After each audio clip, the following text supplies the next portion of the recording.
नमस्कार, news night में आप सभी का स्वागत है। मैं हूं आपके साथ आरेंद्र। मोदी सरकार ने आज अपना एक और बड़ा वादा पूरा कर दिया, जिसके तहत सीएए की अधिसूचना आज जारी कर दी गई है। सीएए में 3 पड़ोसी देशों के 6 अल्पसंख्यक समुदाय के लोग जो भारत में 31 दिसंबर 2014 तक आ चुके थे, उनको नागरिकता देने का प्रावधान है। सीएए का कानून पहले ही संसद से पास हो चुका है और राष्ट्रपति की मोहर भी लग चुकी है और केंद्रीय गृह मंत्रालय ने आज सीएए की अधिसूचना जारी कर दी। सीएए को लागू होने के क्या है मायने, इस खबर पर करेंगे हम विस्तार से चर्चा। इसके अलावा भी होगी देश दुनिया की हर जरूरी और महत्वपूर्ण खबर। शुरुआत हेडलाइंस के साथ।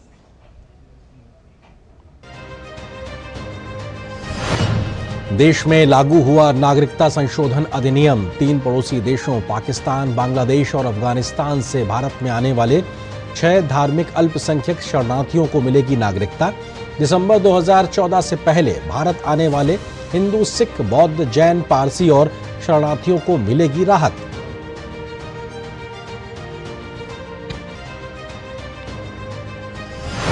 सीएए लागू होने के बाद देश के कई हिस्सों में जश्न का माहौल। अमित शाह ने कहा, संविधान निर्माताओं के वादे को किया पूरा। बीजेपी ने कहा, जो कहा सो किया। पूरी हुई मोदी की एक और गारंटी। तमाम केंद्रीय मंत्रियों ने भी फैसले को सराहा।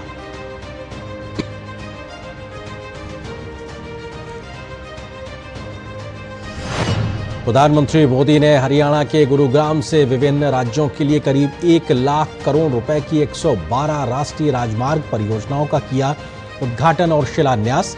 द्वारका एक्सप्रेसवे के 19 किलोमीटर लंबे हरियाणा खंड का उद्घाटन किया। कहा, समस्याओं को संभावनाओं में बदलना ही मोदी की गारंटी। पहले डिले होता था, अब डिलीवरी।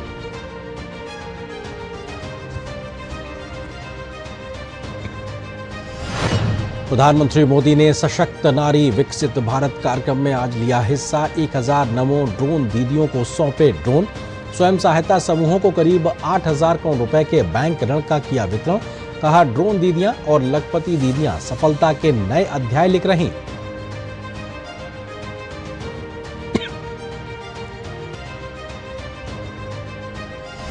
पीएम मोदी कल गुजरात और राजस्थान का करेंगे दौरा। राजस्थान के पोखरण में भारत शक्ति अभ्यास का करेंगे निरीक्षण। अहमदाबाद में 85,000 करोड़ रुपए से अधिक की रेल परियोजनाओं का होगा उद्घाटन और शिलान्यास। 10 नई वंदे भारत रेलगाड़ियों को दिखाएंगे झंडी। रक्षा क्षेत्र में भारत को एक और बड़ी कामयाबी। Multiple independently targetable re entry vehicle तकनीक के साथ स्वदेशी रूप से विकसित अग्नि 5 मिसाइल का पहला सफल उड़ान परीक्षण। प्रधानमंत्री ने मिशन दिव्यास्त्र पर जताई खुशी। कहा, हमें वैज्ञानिकों पर नाज।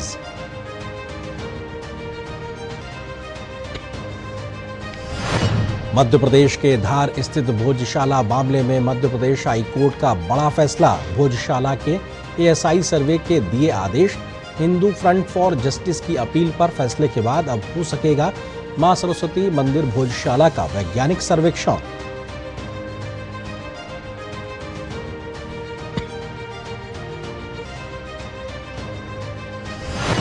छियानवेवें ऑस्कर अवार्ड फिल्म ओपेनहाइमर का रहा जलवा। बेस्ट फिल्म समेत कुल 7 अवार्ड्स किए अपने नाम। किलियन मर्फी बेस्ट एक्टर तो एमा स्टोन ने जीता बेस्ट एक्ट्रेस का अवार्ड।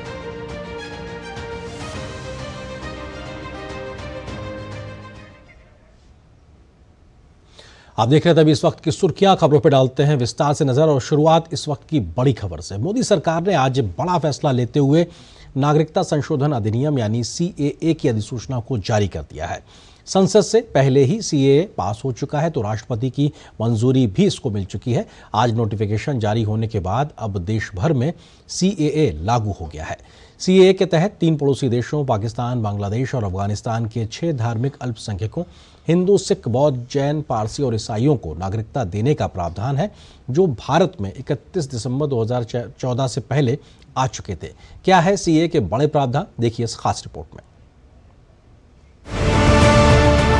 लोकसभा चुनाव से पहले अपना एक बड़ा वादा पूरा करते हुए केंद्र की नरेंद्र मोदी सरकार ने नागरिकता संशोधन अधिनियम को लागू करने की प्रक्रिया पूरी कर दी है। केंद्रीय गृह मंत्रालय ने इसके लिए अधिसूचना जारी कर दी है और लंबे समय से अटका ये कानून अब लागू हो गया है। आपको बताते हैं कि आखिर ये सीएए है क्या। सीएए यानी सिटीजनशिप अमेंडमेंट एक्ट यानी नागरिकता संशोधन अधिनियम। नागरिकता संशोधन अधिनियम 2019 एक ऐसा कानून है जिसके तहत दिसंबर 2014 से पहले 3 पड़ोसी देश पाकिस्तान, बांग्लादेश और अफगानिस्तान से भारत में आने वाले 6 धार्मिक अल्पसंख्यकों को नागरिकता प्रदान की जाएगी। लंबे समय से भारत में शरण लेने वालों को इससे बड़ी राहत मिलेगी। नए कानून के तहत नागरिकता अधिनियम 1955 के प्रावधानों में बदलाव किया गया है। इसके तहत अफगानिस्तान, पाकिस्तान, बांग्लादेश के 6 अल्पसंख्यक समुदायों को नागरिकता का प्रावधान है। ये 6 अल्पसंख्यक समुदाय हैं हिंदू, सिख, बौद्ध, जैन, पारसी और ईसाई। इस कानून से पाकिस्तान, बांग्लादेश, अफगानिस्तान में धार्मिक उत्पीड़न का शिकार हुए गैर मुस्लिम शरणार्थियों को भारत में नागरिकता हासिल हो सकेगी। 31 दिसंबर 2014 से पहले पाकिस्तान, बांग्लादेश और अफगानिस्तान से भारत में आने वाले 6 धार्मिक अल्पसंख्यकों को नागरिकता का प्रावधान किया गया है। नागरिकता संशोधन अधिनियम की सफर की अगर बात करें तो साल 2016 में नागरिकता संशोधन विधेयक 2016 पेश किया गया। 12 अगस्त 2016 को इसे संयुक्त संसदीय समिति के पास भेज दिया गया। समिति ने 7 जनवरी 2019 को रिपोर्ट सौंपी। इसके बाद केंद्रीय गृह मंत्री अमित शाह ने 9 दिसंबर 2019 को लोकसभा में विधेयक पेश किया। 10 दिसंबर को लोकसभा में विस्तृत चर्चा के बाद विधेयक पारित हो गया। 11 दिसंबर 2019 को राज्यसभा में नागरिकता संशोधन विधेयक पारित हुआ। 12 दिसंबर 2019 को इसे राष्ट्रपति की मंजूरी मिली। केंद्रीय गृह मंत्री अमित शाह ने उस समय ही साफ कर दिया था कि इससे पाकिस्तान, बांग्लादेश, अफगानिस्तान में धार्मिक उत्पीड़न के शिकार गैर मुस्लिम शरणार्थियों को भारत की नागरिकता मिल सकेगी। इस विधेयक को इस महान सदन की अनुशंसा मिलने के बाद ही लाखों करोड़ों लोग यातनापूर्ण जीवन से मुक्त हो जाएंगे और सम्मान के साथ भारत के नागरिक होंगे। मैं इस सदन को विश्वास दिलाना चाहता हूं, किसी को अन्याय नहीं होगा, होगा तो न्याय ही होगा और उन लोगों के साथ न्याय होगा जो 70 साल से न्याय की राह देखकर बैठे। सीएए से नागरिकता हासिल करने की प्रक्रिया की बात करें तो नागरिकता पाने का आवेदन ऑनलाइन करना होगा। इसके लिए एक ऑनलाइन पोर्टल भी तैयार किया गया है। आवेदकों को नागरिकता पाने के लिए अपना वह साल बताना होगा जब वे भारत आए थे। आवेदन करने के बाद केंद्रीय गृह मंत्रालय आवेदन की जांच करेगा और आवेदक को नागरिकता दी जाएगी। सीएए पारित होने के बाद इस पर काफी विवाद हुआ था, लेकिन केंद्रीय गृह मंत्री ने संसद में ही साफ कर दिया था कि सीएए का भारतीय नागरिकों से कोई सरोकार नहीं है। ये नागरिकता देने का कानून है, छीनने का नहीं। जो मैं बिल लेकर आया हूं वो पॉजिटिव डायरेक्शन के आधार पर धार्मिक रूप से प्रताड़ित अल्पसंख्यकों को शरण में लेने का बिल है, उनको नागरिकता देने का। मान्यवर यहाँ कहा कि मुस्लिमों के अधिकार ले लिए, इस बिल ने किसी मुस्लिम के अधिकार नहीं। हमारे एक्ट के मुताबिक कोई भी एप्लीकेशन कर सकता है। ढेर सारे लोगों को नागरिकता दी भी है और ढेर सारे लोगों को भविष्य में भी मिलेगी। नियमों के अनुसार एप्लीकेशन करेंगे, ये सबको मिलेगा। सरकार का मानना है कि सीएए केवल मुस्लिम बहुल देशों के सताए हुए अल्पसंख्यकों के लिए नागरिकता प्रदान करता है, जहां धार्मिक उत्पीड़न की आशंका अधिक रहती है। भारत के अल्पसंख्यक मुसलमान या किसी भी धर्म और समुदाय के लोगों की नागरिकता को इस कानून से कोई खतरा नहीं है। Bureau report, DD news. और केंद्रीय गृह मंत्री अमित शाह ने देश में नागरिकता संशोधन अधिनियम के नियम लागू होने पर सोशल मीडिया एक्स पर अपनी बात साझा की है। उन्होंने लिखा कि मोदी सरकार ने आज नागरिकता संशोधन नियम 2024 को अधिसूचित किया है। ये नियम अब पाकिस्तान, बांग्लादेश और अफगानिस्तान में धार्मिक आधार पर प्रताड़ित अल्पसंख्यकों को हमारे देश में नागरिकता प्राप्त करने में सक्षम बनाएंगे। इस अधिसूचना के साथ प्रधानमंत्री श्री नरेंद्र मोदी जी ने एक और प्रतिबद्धता पूरी की है और उन देशों में रहने वाले हिंदुओं, सिखों, बौद्धों, जैनियों, पारसियों और ईसाइयों के लिए हमारे संविधान निर्माताओं के वादे को साकार किया है। सीएए के नोटिफिकेशन के बाद देश भर से प्रतिक्रियाएं भी सामने आ रही हैं, जहां भाजपा समेत विभिन्न राजनीतिक दलों ने सीएए लागू होने का स्वागत किया है, तो बंगाल सहित कई राज्यों में लोगों की जश्न मनाने की तस्वीरें भी सामने आने लगी हैं। कई राज्यों के मुख्यमंत्रियों ने मोदी सरकार के इस फैसले का स्वागत किया है, तो केंद्र सरकार ने एक बार फिर से भरोसा दिया है कि किसी भी भारतीय को घबराने की जरूरत नहीं है। आखिरकार सीएए के लागू होने का रास्ता साफ हो गया। 2019 में नागरिकता संशोधन अधिनियम की संसद से मंजूरी मिलने के बाद अब सरकार ने इसको लागू करने का ऐलान कर दिया है। पूरे देश में सीएए लागू होने के बाद जगह जगह से जश्न की तस्वीरें सामने आ रही हैं। पश्चिम बंगाल में नागरिकता संशोधन कानून लागू होने से कुछ महिलाओं ने जश्न मनाया। पारंपरिक वाद्य यंत्रों की थाप पर लोग नाचते हुए और खुशी मनाते हुए नजर आए। पश्चिम बंगाल में भाजपा अध्यक्ष सुकांत मजूमदार ने कहा, सरकार ने अपना वादा पूरा किया है। उन्होंने कहा कि राज्य की मुख्यमंत्री ममता बनर्जी के अलावा पूरा देश खुश है। आदरणीय गृह मंत्री जी ने पहले ही बताया था कि लोकसभा इलेक्शन से पहले सीएए का रूल्स रेगुलेशन चालू हो जाएगा, तो चालू हो गया। हम जो बोलते हैं वो करते हैं। अब किसी की इससे तकलीफ नहीं है, सब आनंद में है, लेकिन हमारे मुख्यमंत्री को नींद नहीं आ रहा है, यही तकलीफ है उनको। सीएए लागू होने के बाद भाजपा ने खुशी जताई। भारतीय जनता पार्टी ने सोशल मीडिया प्लेटफॉर्म एक्स पर पोस्ट कर कहा, जो कहा सो किया। मोदी सरकार ने नागरिकता संशोधन कानून की अधिसूचना जारी कर पूरी की अपनी गारंटी। तमाम भाजपा नेताओं और मंत्रियों ने इस पर खुशी जताई है। राजनीतिक दृष्टि से देखने वालों के अपने अपने नजरिया है, इसमें मैं कुछ नहीं कहूँगा, पर देश के हित में क्या बेहतर हो सकता है सरकार हमेशा सोचती है और कोशिश करती है कि देश के हित में ऐसे फैसले जिसके माध्यम से जनता को लाभ हो, ये सुनिश्चित करती है। जो भी संकल्प लिया था, एक एक को चुन चुन कर जिस प्रकार से माननीय प्रधानमंत्री जी के नेतृत्व में सारी चीजों को पूरा किया गया है, उसकी एक कड़ी है सीएए, नागरिक संशोधन बिल। इससे उन प्रताड़ित विदेशी अल्पसंख्यकों को एक राहत की सांस मिलेगी, जिनका उत्पीड़न बांग्लादेश, अफगानिस्तान, पाकिस्तान में किया गया। केंद्रीय मंत्री किरेन रिजिजू ने कहा, मोदी सरकार ने नागरिकता संशोधन कानून की अधिसूचना जारी कर अपनी गारंटी पूरी कर दी है। प्रधानमंत्री नरेंद्र मोदी के नेतृत्व में यह ऐतिहासिक कदम उत्पीड़ित अल्पसंख्यकों के भविष्य को सुरक्षित करने की दिशा में एक महत्वपूर्ण कदम है। तमाम राज्य सरकारों ने भी फैसले का स्वागत किया है। इसमें किसी को बाहर निकालने की कोई सवाल नहीं है। जो लोग बाहर से आते हैं, जो दूसरे देश में हमारे लोग रहते हैं, उस देश में कुछ घटनाएं हुई और इसलिए अगर वो वहाँ से बाहर निकलते हैं और इंडिया में आते हैं, तो उनका सवाल ये पैदा हो जाता है कि वो कहाँ के सिटीजन है। तो इसके बारे में कुछ तो सहूलियत होनी चाहिए, क्योंकि हिंदुस्तान का कल्चर ही अलग है। बहुत आनंद और खुशी का विषय है। मोदी जी की एक गारंटी जो उन्होंने दी थी वो आज पूरी हो गई है। धर्म से प्रताड़ित हुए व्यक्तियों, अपने नेबर कंट्री जो है, बांग्लादेश है, पाकिस्तान है, वहां से जो धर्म से प्रताड़ित होके हिंदू, सिख, बौद्ध, जैन, पारसी, ईसाई वगैरह यहाँ पर जो आना चाहते हैं, उनके लिए एक मोदी जी की गारंटी आज पूरी होने जा रही है। कुल मिलाकर सीएए लागू होने के बाद उन शरणार्थियों में खुशी का माहौल है। Bureau report, DD news.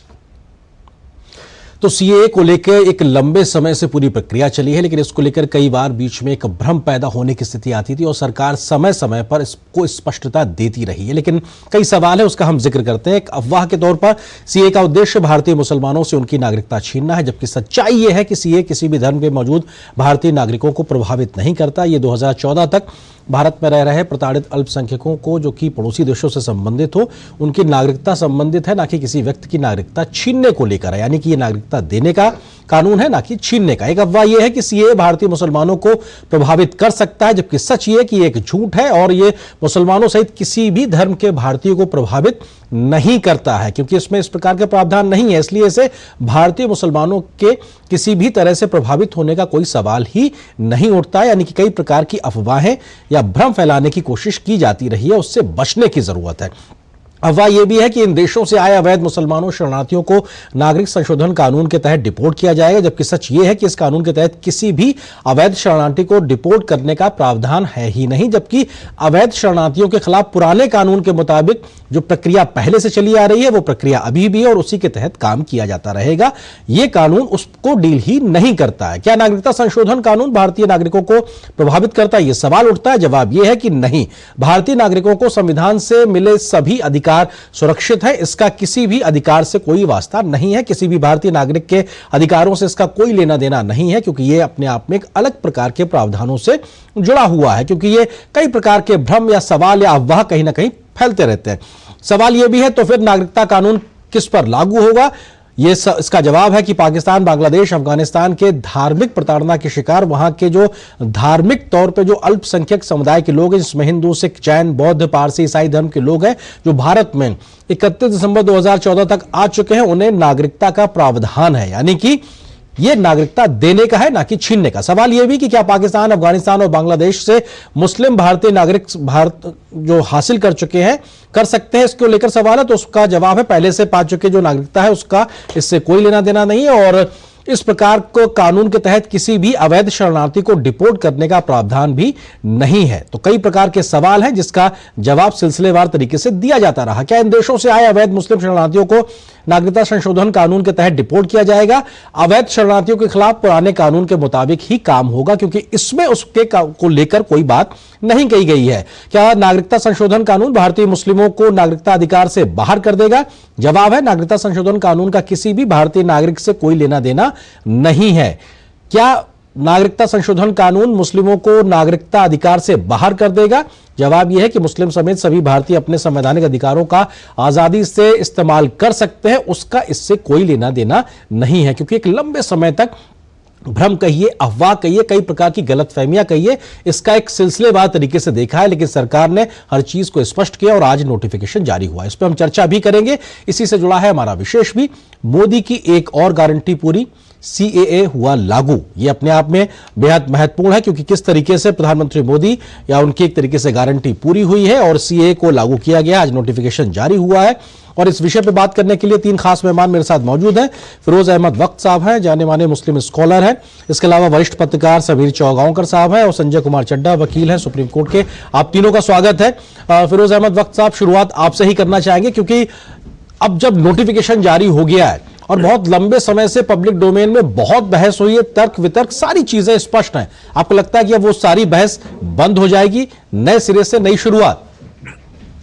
देखिए, ऐसा है आरेंद्र प्रताप जी, आपको मेरा स्वर पहुंच रहा है? जी, मैं सुन पा रहा हूं आपको, आपकी बात रखिए। मैं ये कहना चाहूंगा कि ये जो है ना CAA, इस पर मुतलक भी कोई भी टीवी बहस नहीं होनी चाहिए, क्योंकि तो बिल्कुल क्लियर है। It is a clear cut case. क्या है कि इससे मतलब जो हिंदुस्तान में रहने वाले हिंदू, मुस्लिम, सिख, ईसाई जो भी हो, खासतौर से जो मुसलमानों का नाम लिया जा रहा है, उनका कोई लेना देना है ही नहीं।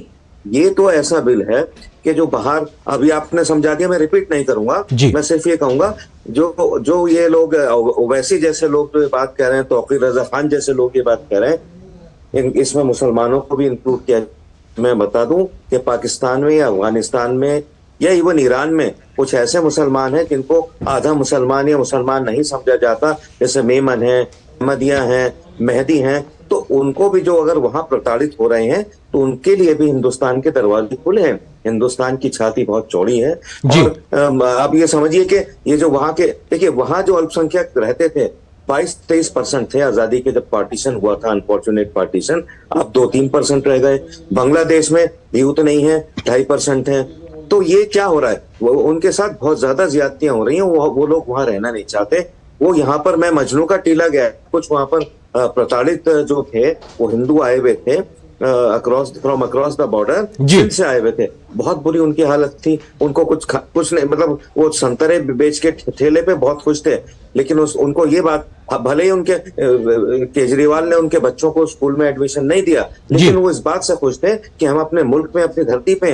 तो ये बहुत बड़ी बात है कि मतलब ये इन लोगों के लिए है। अरे वो लोग जो शाहीन बाग में बैठ गए, कोई लेना देना नहीं है, किसी से कोई कागज नहीं मांगे जाएंगे। जहां तक हिंदुस्तानी मुसलमानों का ताल्लुक है, उनसे कोई लेना देना एक तरीके से है ही नहीं। बिल्कुल, ये मिट्टी में है, उनका खून इसकी मिट्टी में, कोई उनसे कुछ नहीं मांग रहा, कोई नहीं उखाड़ के फेंक रहा। बिल्कुल खामखाई। आखिर में मुझे 5 सेकंड दे दो प्लीज, हम्बल रिक्वेस्ट। इस मसले को कुछ लोग हैं बहला फुसला रहे हैं, मुसलमानों को लटका रहे हैं, झटका रहे हैं, भटका रहे हैं, भड़का रहे हैं, और इसको आपने एक लफ्ज इस्तेमाल किया, अफवाह फैला रहे हैं।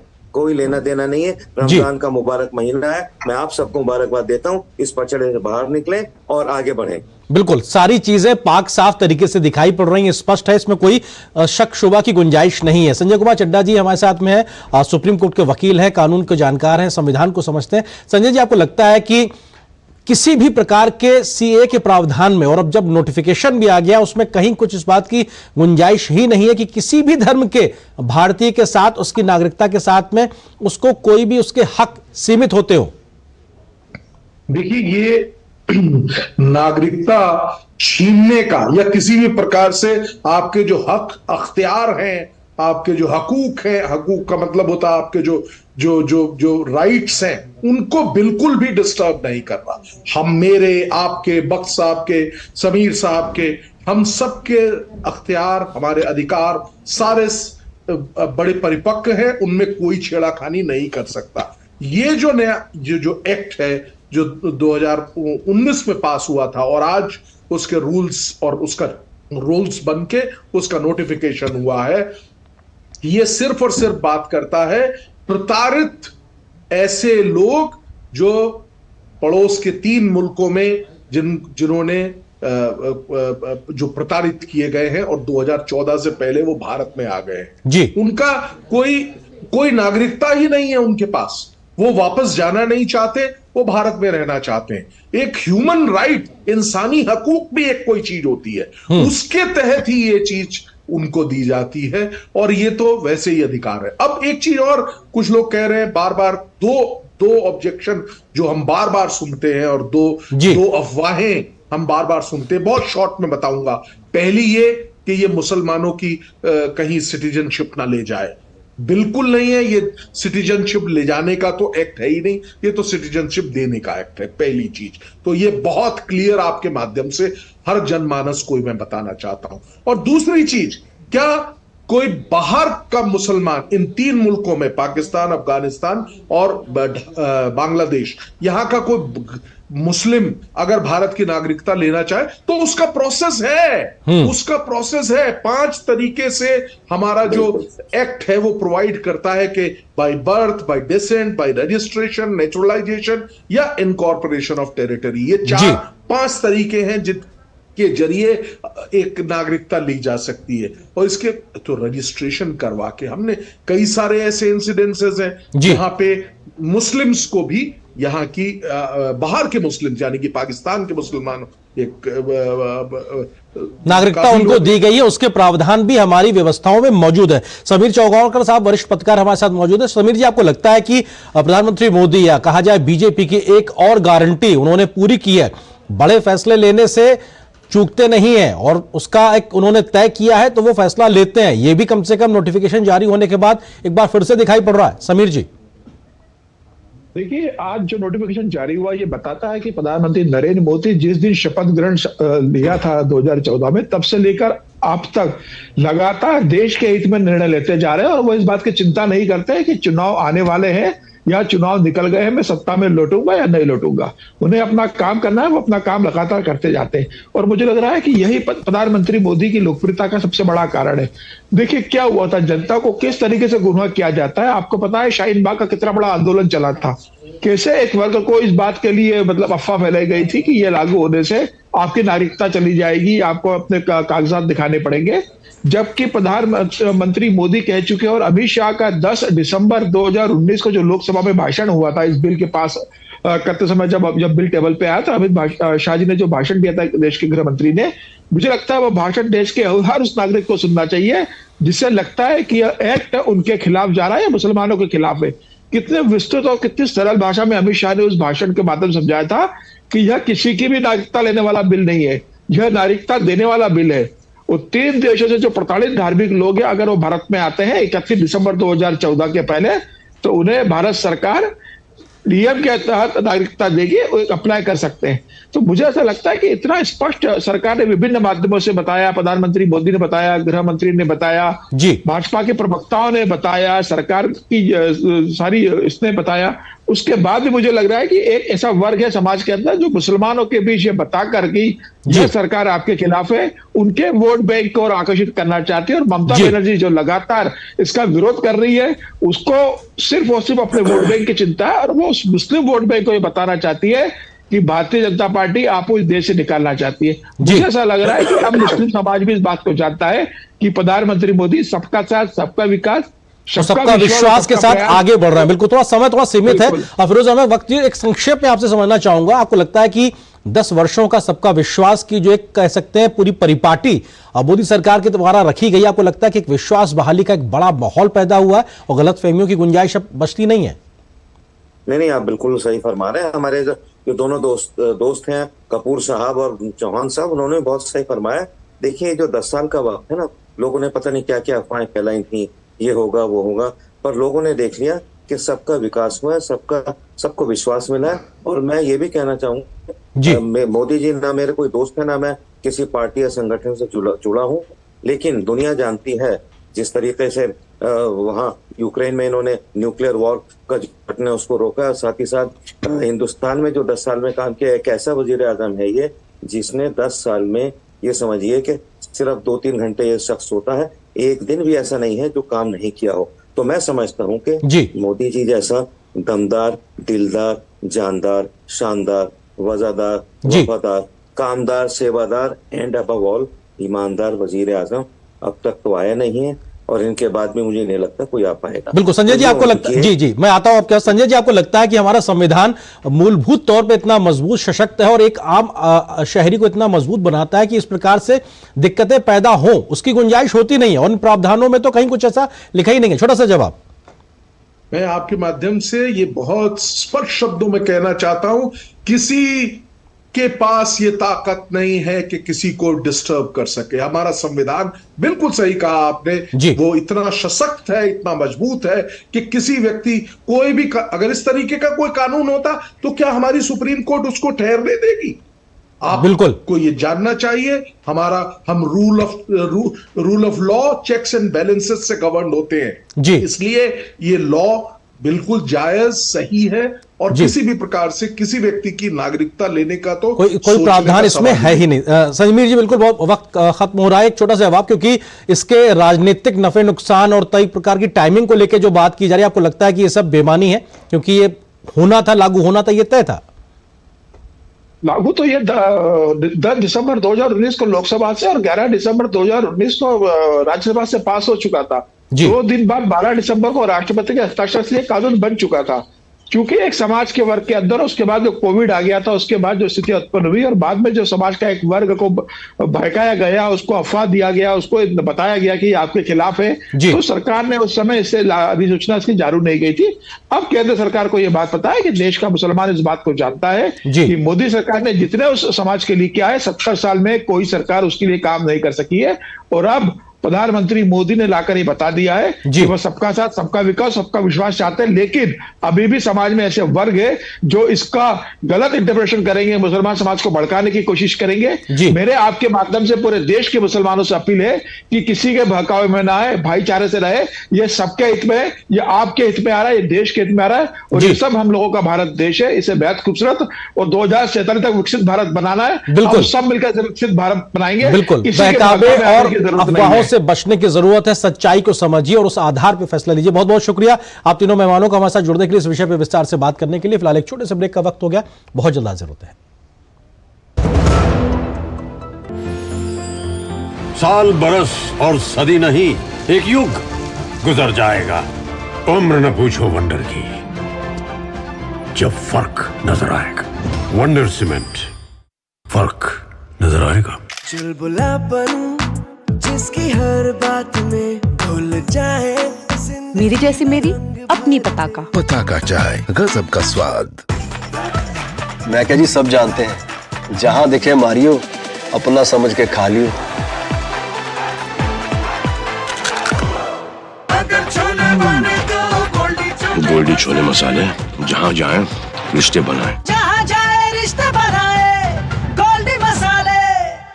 टेक स्टार्टअप सॉलिड था, प्लान था कड़क, करना था समथिंग ग्रेट, पर शुरू से प्रॉब्लम्स ने घेरा यूं कि बिजनेस हुआ अपना लंबेट। बिजनेस गुरु की जरूरत थी खास, सीधे गए SBI स्टार्टअप ब्रांच पे तो खुल गया सक्सेस।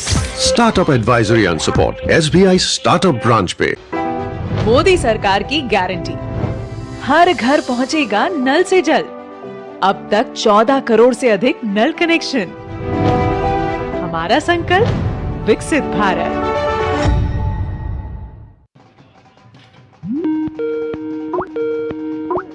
हाय। ओहो पू, इतने सालों बाद कैसे याद आ गया? सबके सब बंटर एक साथ। और क्या चल रहा है आजकल? डिजिटल मार्केटिंग की ऑनलाइन क्लासेस लेती हूँ। यार मेरा तो तुम लोग जानते हो, जैसे तैसे कॉलेज पास किया, फिर मैंने कंप्यूटर रिपेयरिंग स्किल सीखी। भाई मैं तो कुश्ती करता हूँ और अब देश के लिए ओलंपिक में गोल्ड लाना है। यार मेरा दिल्ली में स्टार्टअप है। विकसित भारत के विजन को लेकर देश की अमृत यात्रा का नेतृत्व हमारे युवा ही कर रहे हैं। युवाओं ने देश का मान बढ़ाया है, NEP ने जिसे सजाया है, अपने कौशल को फैलाया है, नए रोजगार को पाया है, अमृत काल की ये आंधी है, मोदी सरकार की गारंटी है। Direct plan mutual fund schemes में खुद इन्वेस्ट करने का एक ऑप्शन है। म्यूचुअल फंड्स खुद ही? सी, जैसे मैंने फिट रहने के लिए ट्रेनर रखा है। तो दिखता ही है भाई। पर तू तो सेल्फ मेड है भाई। देख, मुझे फिटनेस की नॉलेज है तो I made my own training program. और तेरे ट्रेनर के पैसे भी बच गए। हाँ, सेम विद डायरेक्ट प्लान, यहाँ मेरे कमीशन के पैसे बच गए। सही है। म्यूचुअल फंड निवेश बाजार जोखिमों के अधीन है। योजना से जुड़े सभी दस्तावेजों को ध्यान से पढ़ें। So Seguro the automobile, the policy बाजार व अहेरो मच दिनेरो। समझ में आया? मैंने कितनी बार हिंदी में समझाया कि पॉलिसी बाजार से कंपेयर करके कार इंश्योरेंस पे 8,000 रुपए तक बचा सकते हो, पर कुछ लोगों को अभी तक समझ नहीं आया, तो मैंने सोचा स्पेनिश में समझा दूं। Adios, amigos। Muthoot finance, Bharat का नंबर 1 सबसे भरोसेमंद financial services brand. Gold loan के लिए अभी कॉल करें 1-800-313-1212। और ब्रेक के बाद रुक करते कुछ और महत्वपूर्ण खबरों की ओर। प्रधानमंत्री नरेंद्र मोदी ने हरियाणा के गुरुग्राम में देश में विस्तारित 1 लाख करोड़ रुपए की 114 राष्ट्रीय राजमार्ग परियोजनाओं का उद्घाटन और शिलान्यास किया। राष्ट्रीय राजमार्ग 48 पर दिल्ली और गुरुग्राम के बीच यातायात परिचालन में सुधार लाने और व्यवस्था की बाधाओं को दूर करने में सहयोग देने के लिए प्रधानमंत्री नरेंद्र मोदी ने द्वारका एक्सप्रेस वे के हरियाणा खंड का आज उद्घाटन भी किया। प्रधानमंत्री ने इस मौके पर देश में विभिन्न राष्ट्रीय राजमार्ग परियोजनाओं की आधारशिला भी रखी।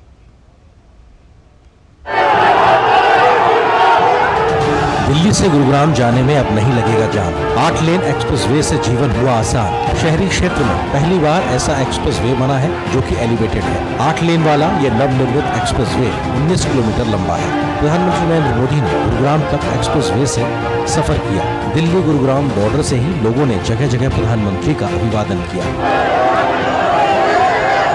दिल्ली हरियाणा के बीच यातायात का अनुभव हमेशा के लिए बदल जाएगा। ये आधुनिक एक्सप्रेसवे केवल गाड़ियों में ही नहीं, बल्कि दिल्ली NCR के लोगों की जिंदगी में भी गियर शिफ्ट करने का काम करेगा।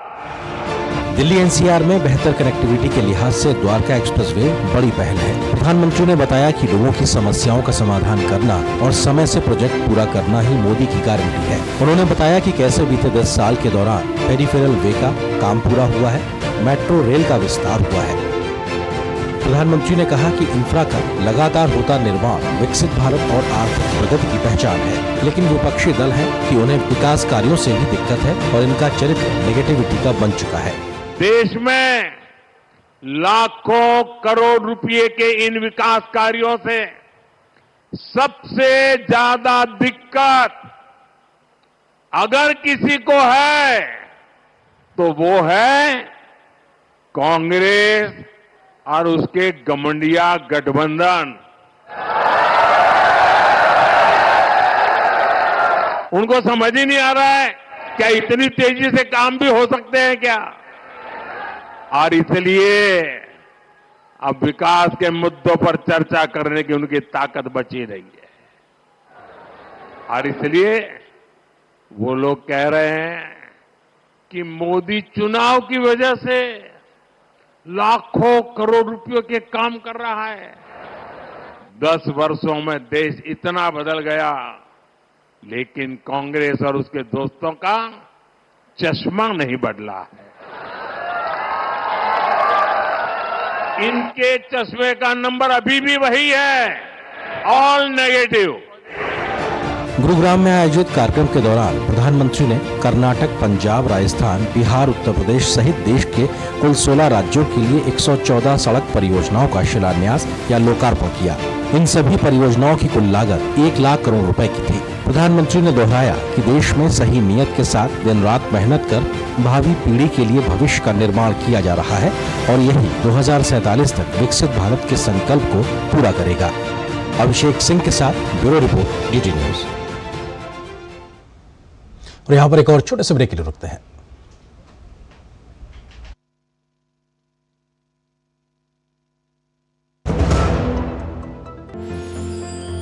साल, बरस और सदी नहीं, एक युग गुजर जाएगा। उम्र न पूछो वंडर की, जब फर्क नजर आएगा। वंडर सीमेंट, फर्क नजर आएगा। Happy birthday my dear. अरे ये क्या? एप्सिलॉन मेरी नई स्कूटी के लिए। ओए बनो सियानी, नहीं तो पैसों पे फिर जाएगा पानी। मतलब? सुनो, ऑनलाइन लर्निंग एप्स को जांच परख कर आरबीआई अधिकृत बैंक एनबीएफसी से ही आप लोन लीजिए। और अधिकृत ऐप्स या अनजान लोगों से निजी जानकारी शेयर करना यानी धोखा। दादू बन गई सियानी। गिफ्ट नहीं खोलेंगे? आरबीआई कहता है इनसे सुनिए, जानकार बनिए, सतर्क रहिए। चुलबुलापन जिसकी हर बात में भूल जाए। मेरी जैसी मेरी अपनी पता का चाय, गजब का स्वाद। लाइफ में फाइनेंशियल आजादी के लिए एनपीएस जरूरी है। रिटायरमेंट में फाइनेंशियल आजादी रहे जारी, एनपीएस से आज ही करे तैयारी। एनपीएस जरूरी है। तेज गर्मी के दौरान दूसरों को मदद करना हमारी नैतिक जिम्मेदारी है। घर या ऑफिस में आते विक्रेता या वितरण कर्मियों को पानी पिलाएं। बाहर काम करने वालों के लिए घर या इमारत के बाहर पानी के मटके और ग्लास रखें। व्यक्ति या संस्थाएं पानी, छाछ या शरबत के प्याव बनाएं। आप टोपी, जूते, छाते इत्यादि का वितरण भी कर सकते हैं। धूप में सफर करते लोगों पे पानी का छिड़काव उनकी यात्रा को आरामदायक बनाएगा। लोगों को गर्मी से शरण लेने के लिए छाया वाली जगह बनाएं। पशु पक्षियों के जल पान के लिए मिट्टी के पात्रों का स्थापन करें। आपकी सहाय गर्मियों में राहत लाए। एनडीएमए एवं आईआईपीएचजी द्वारा जनहित में जारी। गोल्डी छोले मसाले, जहाँ जाए रिश्ते बनाए। जहाँ जाए रिश्ते बनाए, गोल्डी मसाले। ड्रीम कार है मेरी। म्यूचुअल फंड से इस ड्रीम को अपना गोल बना ले। तो पैसे नहीं यार मेरे पास। देख, लाइफ में तेरा जो भी गोल हो, बड़ा या छोटा, उसके लिए हर महीने अलग अलग एसआईपी में इन्वेस्ट कर। जितना बड़ा गोल उतना बड़ा अमाउंट और उतना ज्यादा टाइम। ये तो सही है। म्यूचुअल फंड निवेश बाजार जोखिमों के अधीन है। योजना से जुड़े सभी दस्तावेजों को ध्यान से पढ़ें। आज मेरे पापा भारत फर्नीचर की फैक्ट्री खोल रहे हैं। वाह पापा, बधाई हो। बेटा, बधाई मुझे नहीं, प्रधानमंत्री जी को दो, जो स्टैंड अप इंडिया जैसी योजना देकर हम वंचितों को खड़ा कर दिया, सम्मान से भर दिया। हाँ पापा, सैचुरेशन का जमाना है अब। सिर्फ इसी गांव का नहीं, हर गांव के वंचितों का हर बच्चा स्कूल जाता है, अब छात्रवृत्ति पाता है।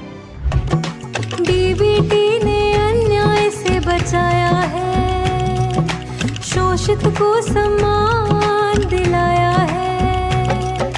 सैचुरेशन ने हौसला बढ़ाया है, सूर्योदय का प्रकाश फैलाया है, वंचित वर्ग के साथी है, मोदी सरकार की गारंटी है। मौसम को अपने पैशन के बीच जो नहीं आने देते, मैं उनका फैन हूं। मेरी तरह SBI भी आपका फैन है, इसलिए SBI आपके लिए थोड़ी एक्स्ट्रा मेहनत करता है। तो excellent customer service, assistance to MSMEs और technology driven banking solutions.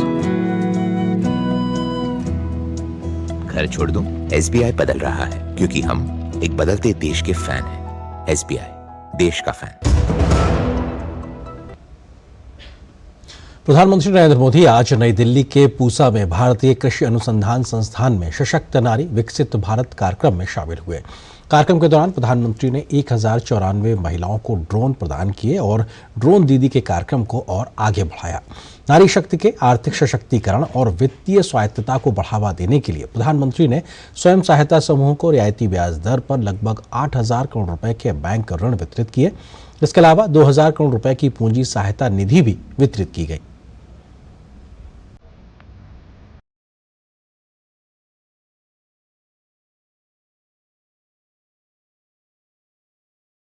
Drone दीदियां हैं आधुनिक खेती की पायलट। यही है सशक्त भारत की पहचान। तभी तो देश आत्मनिर्भर बनेगा और यही है प्रधानमंत्री मोदी का संकल्प भी। महिलाओं का सशक्तिकरण हो और सामाजिक विकास के साथ ही आर्थिक विकास में भी महिलाओं की भागीदारी बढ़े। कृषि क्षेत्र को गति देने के लिए प्रधानमंत्री ने नई दिल्ली स्थित पूसा में 1000 से अधिक दीदियों को ड्रोन सौंपे। उन्होंने प्रशिक्षित ड्रोन दीदियों द्वारा ड्रोन प्रदर्शन को भी देखा। प्रधानमंत्री ने कहा कि आने वाला समय तकनीक का होगा और ड्रोन जैसी सुविधाओं का विस्तार होगा।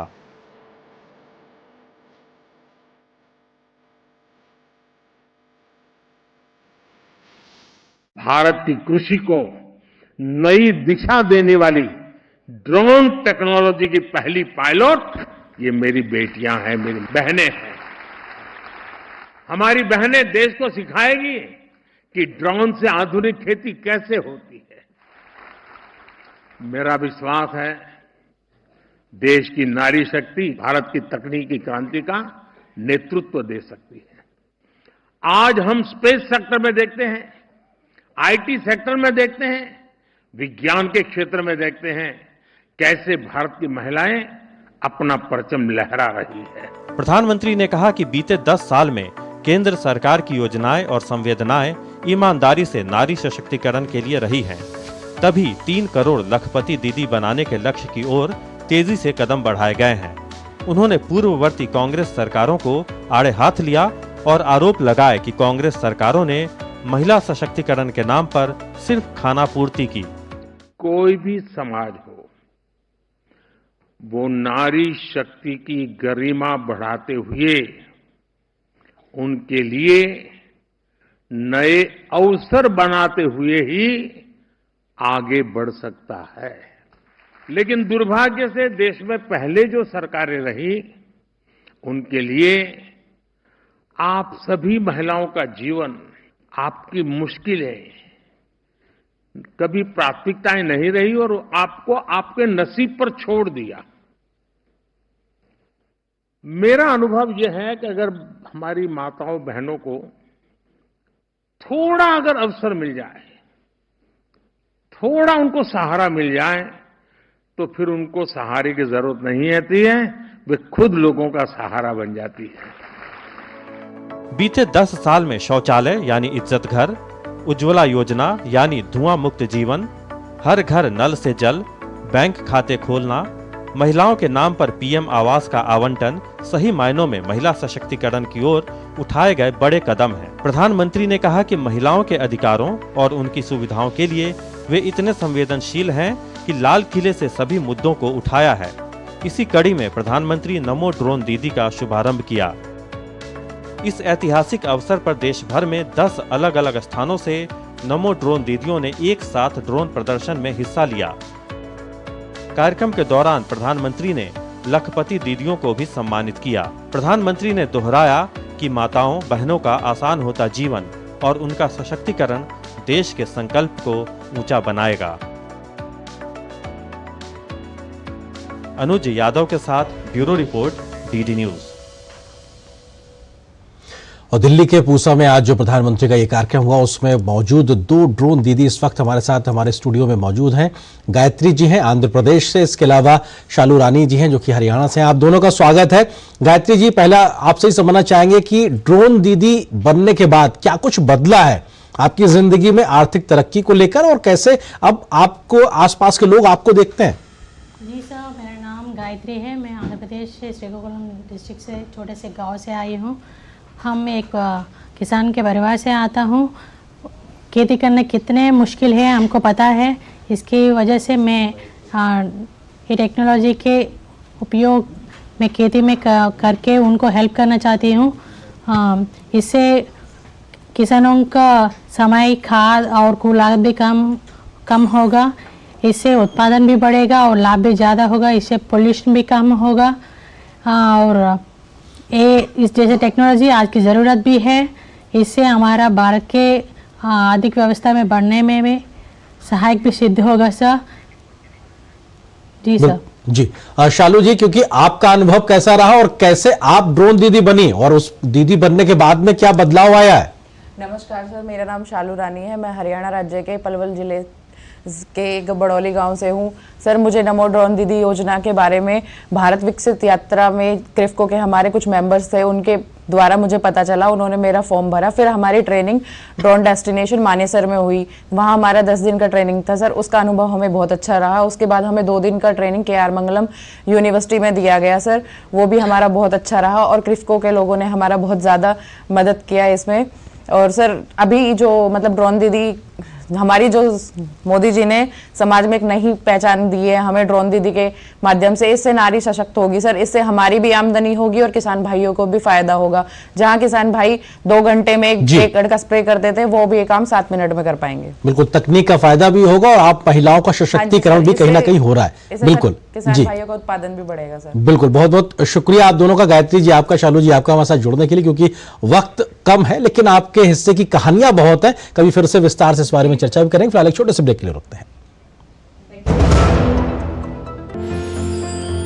साल, बरस और सदी नहीं, एक युग गुजर जाएगा। उम्र न पूछो वंडर की, जब फर्क नजर आएगा। वंडर सीमेंट, फर्क नजर आएगा। इन्वेस्टमेंट की रेगुलर इंफॉर्मेशन मिलती है क्या? बिल्कुल। मुद्रा के लिए पैरों में 3 फीट का गैप। पूछ, विड्रॉ करने के बाद पैसे कितने टाइम में मिलते हैं? सुन सवालचंद, म्यूचुअल फंड सही है .com पर लॉगिन कर। वहां तेरे सारे सवालों के जवाब मिल जाएंगे, समझा? कौन सी वेबसाइट? म्यूचुअल फंड सही है .com। सही है। म्यूचुअल फंड निवेश बाजार जोखिमों के अधीन है। योजना से जुड़े सभी दस्तावेजों को ध्यान से पढ़ें।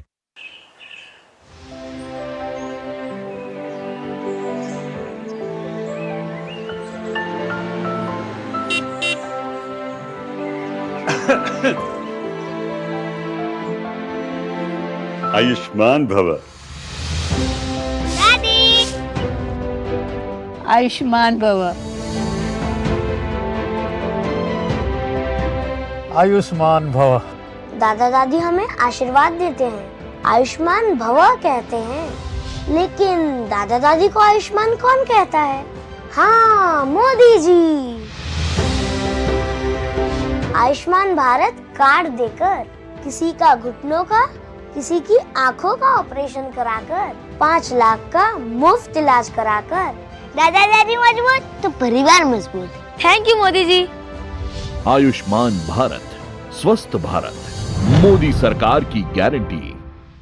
With summer temperatures exceeding 40 degrees Celsius, cooler homes is a matter of survival, not just comfort. We all can use cost-effective cooling methods like solar reflective white paint, cool roof technology, airlight and cross ventilation, hollow bricks, thermocol insulation, keeping haystacks or growing vegetation on roofs to beat the heat. If you are constructing a new building, use cavity wall technology instead of regular walls. Lattice walls and louvered openings allow maximum airflow while blocking the heat. Use natural materials like lime or mud to coat walls. Avoid glass if possible. Growing local trees around your home, green walls using creepers and indoor plants can help beat the heat. Consult an expert before implementation. Live cool. There's no place like home. Issued in public interest by NDMA and IIPHG. हो business बढ़ाना, गुड़िया को पढ़ाना या Mrs के साथ vacation, लो Muthoot finance gold loan, भरोसा India का, भरोसा इंडिया का। मुथूट फाइनेंस, भारत का नंबर 1 सबसे भरोसेमंद financial services brand. Gold loan के लिए अभी कॉल करें 1-800-313-1212। समय पर अपने एडवांस टैक्स का भुगतान करने से आप देश में कई परिवर्तन ला सकते हैं, जैसे कि आपके टैक्स से बनी ये मेट्रो जो विशाल जैसे कई लोगों की उनके कार्यस्थल तक समय पर पहुंचने में मदद करती है। गांव शहर में उभरती कंपनियां जिनसे सविता जैसे अनेक युवा और युवतियों को रोजगार मिलता है। हर जिले में बने आधुनिक स्कूल जिससे सुनीता जैसे कई बच्चे चांद पर पहुंचने का सपना देखते हैं। देश की प्रगति को गति देना आपके ही हाथों में है, क्योंकि बनेगा तो ही बढ़ेगा इंडिया। अपने एडवांस टैक्स की आखिरी किश्त 15 मार्च 2024 तक जमा करें, जिससे आप भी देश के विकास में भागीदार बनेंगे। अधिक जानकारी के लिए www.incometax.gov.in पर लॉगिन करें। प्रत्येक आयकरदाता एक राष्ट्र निर्माता। मध्य प्रदेश हाईकोर्ट की इंदौर खंडपीठ ने आज एक बड़ा फैसला देते हुए धार स्थित भोजशाला के ASI सर्वे के आदेश दिए हैं। हिंदू फ्रंट फॉर जस्टिस द्वारा हाईकोर्ट में इस मामले में आवेदन दिया गया था। अदालत ने 6 सप्ताह में सर्वे रिपोर्ट पेश करने को कहा है। मध्य प्रदेश हाईकोर्ट की इंदौर बेंच ने सोमवार को धार जिले की भोजशाला में आर्कियोलॉजिकल सर्वे ऑफ इंडिया को सर्वे के आदेश दिए हैं। हिंदू फ्रंट फॉर जस्टिस की ओर से हाईकोर्ट में एक याचिका दायर कर मांग की गई थी कि मुसलमानों को भोजशाला में नमाज पढ़ने से रोका जाए और हिंदुओं को नियमित पूजा का अधिकार दिया जाए। अदालत ने मामले की सुनवाई करते हुए ASI के निदेशक या अतिरिक्त निदेशक की अध्यक्षता में 5 सदस्यीय समिति का गठन करने और 6 सप्ताह के भीतर अदालत के समक्ष रिपोर्ट पेश करने का आदेश दिया है। हिंदू फ्रंट फॉर जस्टिस के वकील हरिशंकर जैन ने कहा कि 29 अप्रैल को समिति अपनी रिपोर्ट सौंपेगी, जिससे सच सामने आ जाएगा। कोर्ट ने हमारी बात सहमत होते हुए आज एक विस्तृत आदेश दिया है, जिसमें 5 लोगों की कमेटी बनाई है, यानी जो ASI के सीनियर 5 दिग्गज ऑफिसर्स हैं वो उस कमेटी में रहेंगे। प्लान वादी की तरफ से, याचिका की तरफ से उनके प्रतिनिधि रहेंगे, मुस्लिम प्रतिनिधि रहेंगे, और कहा है कि पूरे परिसर का जहाँ जो खुदाई आवश्यक हो, जो वैज्ञानिक सर्वेक्षण की आवश्यक हो और जो JPR सर्वे की जरूरत हो, सबके द्वारा जांच करके रिपोर्ट दी जाए कि हम वस्तु स्थिति क्या है। भोजशाला के ASI सर्वे को लेकर मध्य प्रदेश हाईकोर्ट की इंदौर बेंच के फैसले का संत समाज ने स्वागत करते हुए खुशी जताई। सर्वे में स्पष्ट हो जाएगा, होने के बाद में यह निर्णय होगा कि नहीं, यहाँ पर केवल हिंदू ही जा सकते हैं, हिंदू ही पूजा कर सकते हैं, मुसलमान नहीं जा सकते हैं, क्योंकि सर्वे में जो भी सबूत निकला है उसमें केवल हिंदू के पक्ष के हो निकले हैं। इसलिए यह जो सर्वे होगा बहुत ही उसके लिए बहुत अच्छा और बहुत उत्तम होगा। मध्य प्रदेश उच्च न्यायालय के इंदौर खंडपीठ के द्वारा मां सरस्वती के मंदिर भोजशाला के ASI सर्वे का आदेश पारित करना, अखिल भारतीय संत समिति इसे सुखद मानती है और न्याय की जीत मानती है। हमें आशा ही नहीं पूर्ण विश्वास है, आने वाले दिनों में गुलामी के एक एक चिन्ह मिटेंगे। मैं माननीय कोर्ट का बहुत बहुत धन्यवाद देता हूं, आभार व्यक्त करता हूं। सर्वे का आदेश दे दिया माननीय कोर्ट ने, निश्चित रूप से अब दूध का दूध पानी का पानी हो जाए। माना जाता है कि परमार राजवंश के राजा भोज ने वर्ष 1034 में धार में संस्कृत की पढ़ाई के लिए भोजशाला की स्थापना की थी। भोजशाला को सरस्वती मंदिर के नाम से भी जाना जाता है। इस मंदिर को बाद में यहाँ के मुस्लिम शासक ने मस्जिद में परिवर्तित कर दिया। इसके अवशेष अब भी प्रसिद्ध कमाल मौलाना मस्जिद में देखे जा सकते हैं। Bureau report, DD news. और यहाँ पर एक और छोटे से ब्रेक के लिए रुकते हैं। साल, बरस और सदी नहीं, एक युग गुजर जाएगा। उम्र न पूछो वंडर की, जब फर्क नजर आएगा। वंडर सीमेंट, फर्क नजर आएगा। हेलो बेटा। मिस्टर विकास के साथ कौन है? बस बेटा थोड़ी देर और। वो मिस्टर विकास की फाइल आप पॉलिसी बाजार। मैम, आपका हेल्थ इंश्योरेंस क्लेम अप्रूव हो गया है। अब आप सर को घर ले जा सकती हैं। क्लेम के टाइम पे हमेशा आपकी हेल्प को तैयार। पॉलिसी बाजार, 1 करोड़ का हेल्थ इंश्योरेंस सिर्फ 390 रुपए महीने से शुरू। मौसम के मुताबिक खान पान बदलना हमारी परंपरा है। हल्का और पौष्टिक भोजन गर्मी के दिनों में सेहत अच्छी रखता है। अधिक पानी की मात्रा वाले मौसमी फल और सब्जियां शरीर को ठंडा रखते हैं। प्याज का सलाद और नमक जीरे वाला कच्चा आम जैसे पारंपरिक उपचार ताप घात को रोकते हैं।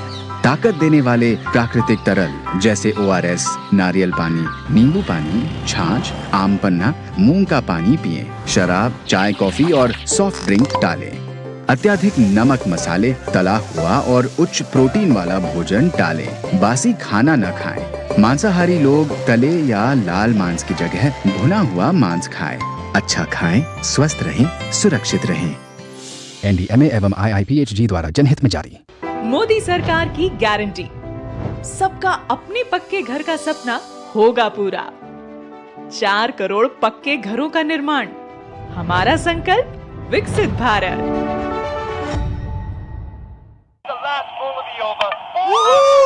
क्या लड्डू, हम यहाँ बैठे बैठे पैसे बना सकते हैं। Amazing day. What a match this has been. Cracking shot. What a way to finish the game. Guys, मैं तुम्हारे बिजनेस आइडिया का बड़ा फैन। अब बिजनेस चाहे जो भी, SBI का करंट अकाउंट तो चाहिए ना। SBI करंट अकाउंट से सिंप्लीफाइड बिजनेस ट्रांजैक्शंस और ग्रेट कस्टमर सर्विस। SBI, देश का फैन। मुथूट फाइनेंस, भारत का नंबर 1 सबसे भरोसेमंद financial services brand. Gold loan के लिए अभी कॉल करें 1-800-313-1212। हमारी छत टपकती थी तो उनकी आंखें टपकती थी।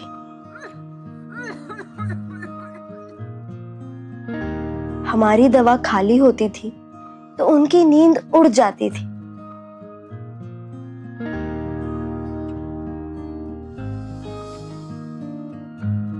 हमारी थाली खाली रह जाती थी तो उनका दिल भर आता था।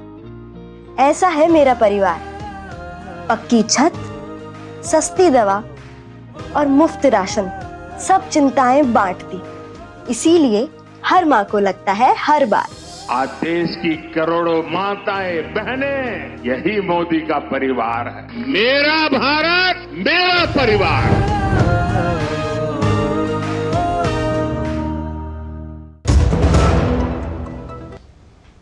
और न्यूज नाइट के अंत में आपको छोड़ जाते हैं कुछ और राष्ट्रीय महत्व की खबरों के साथ। फटाफट अंदाज में आप देखिए खबरें। मुझे दीजिए अनुमति। नमस्कार।